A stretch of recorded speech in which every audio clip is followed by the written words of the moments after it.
കൊച്ചി മെട്രോയെ സംബന്ധിച്ചിടത്തോളം ഓഗസ്റ്റ് മാസം ഭാഗ്യമാസമായിരുന്നു.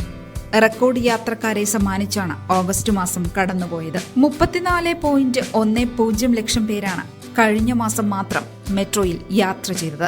ജൂണിൽ മെട്രോയിലെ യാത്രക്കാർ 28.94 ലക്ഷമായിരുന്നു.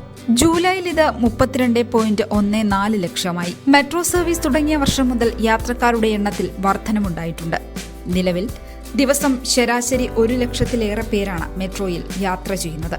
മെട്രോ സ്റ്റേഷനുകളിൽ നിന്ന് ഫീഡർ സർവീസുകൾ തുടങ്ങിയത് യാത്രക്കാരുടെ എണ്ണം വർദ്ധിക്കുന്നതിന് കാരണമായിട്ടുണ്ടെന്ന് ചൂണ്ടിക്കാണിക്കപ്പെടുന്നു. തുടർ യാത്രയ്ക്ക് ഇലക്ട്രിക് ബസ് സർവീസ് ഉൾപ്പെടെ മെട്രോ സ്റ്റേഷനുകളിൽ ലഭ്യമാണ്. ഓണക്കാലമായ സെപ്റ്റംബറിലും ആനുപാതികമായി യാത്രക്കാരുടെ എണ്ണത്തിൽ വർധനമുണ്ടാകേണ്ടതാണ്.